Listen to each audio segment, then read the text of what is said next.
So, for anybody that doesn't know already, there has been an awful lot of news surrounding the future of the character Spider-Man, or Peter Parker. For anyone that doesn't know, there has been a breakdown in a deal between Sony and Disney for the future of the character. Now, with the breakdown of this deal, with the fact that they couldn't work out a deal for the future of the character, that does mean that Sony may, in the future, solely own the rights to the character Spider-Man, which would ultimately mean that he would no longer appear in the MCU.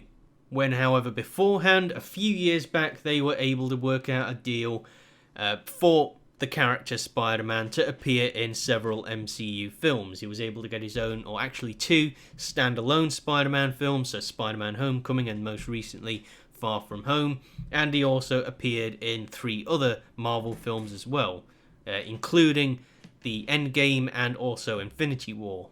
Now, my overall thoughts on the MCU, I believe, the films are good, okay? The MCU is overall really good, a majority of the films are good, but however, I believe that the MCU has peaked, and I don't think it's going to become any more successful than it has with Avengers Infinity War and Endgame.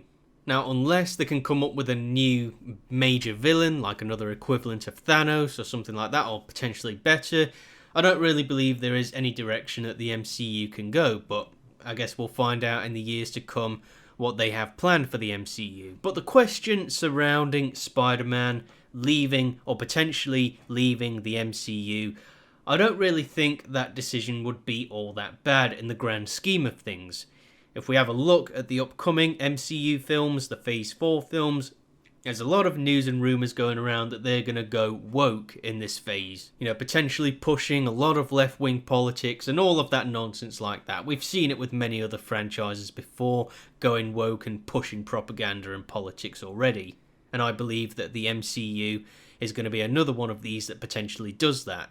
Contrary to what everyone wants, of course. I mean, come on, did anyone really ask for a lady Thor, a female Thor?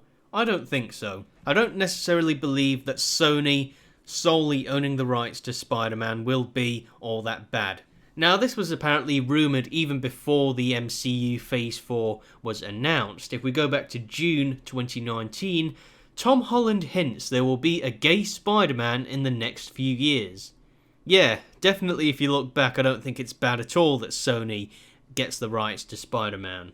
I can't talk about the future of the character because honestly I don't know and it's out of my hands, but I do know a lot about the future of Marvel and they are going to be representing lots of different people in the next few years. Contrary to what anyone actually asked for, the world isn't as simple as a straight white guy. At least to you it isn't. It doesn't end there and these films need to represent more than one type of person. Hey, you know what? While in the process, why don't we have a Spider-Man in a wheelchair? That's what I really want, and it's what everyone has been asking for. So ultimately, with this article here from back in June 2019, it does express a lot of rumours about the future of the Spider-Man character, even in the MCU.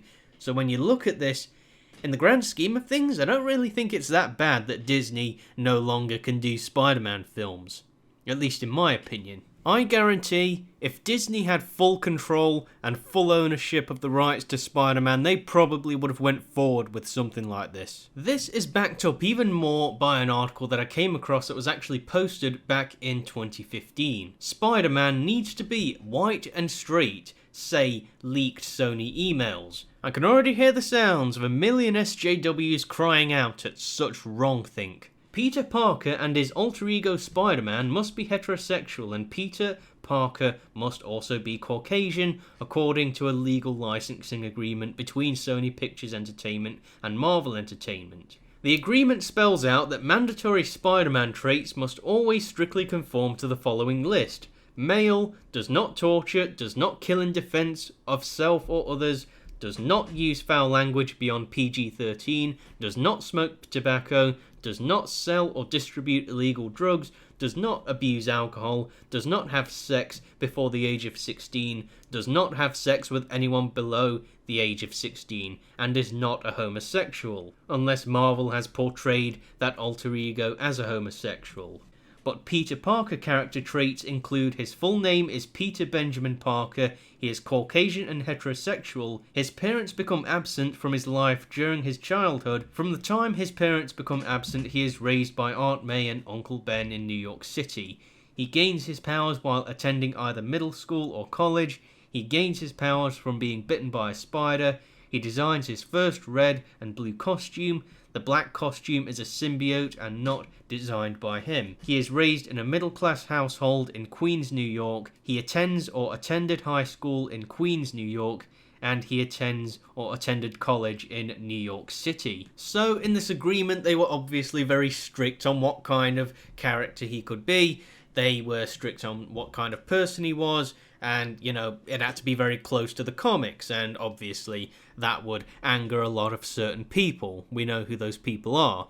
So with the fact that this is the kind of character, the kind of Spider-Man adaptation that we would have got and have got from Sony, all I can say is it's not really gave the MCU, it's not gave Disney that much chance to be able to mess around with the character, blackwash him and all of that stuff, and I believe that is a good thing. It ultimately means we'll get a Spider-Man that's accurate to the comics, in other words. So with Sony getting the rights to Spider-Man, I do not believe that is a bad thing in the slightest, at least in the grand scheme of things, with the fact that Disney have been pushing a lot of woke politics recently, and we all know damn well that have probably done that stuff with Spider-Man as well, especially with the rumours that Tom Holland came out with even before Phase 4 was announced. So would it really be a bad thing if Sony got exclusive rights to the character Spider-Man? I personally don't think so. But overall, people, be sure to let us know what you think about this down below. What are your opinions on this entire deal between Disney and Sony over the character Spider-Man? Be sure to let us know what you think about this down below. Okay, people, this has been Lord Fleshheart. Be sure to rate, comment, favourite, share and subscribe, and I will see you again. Cheerio!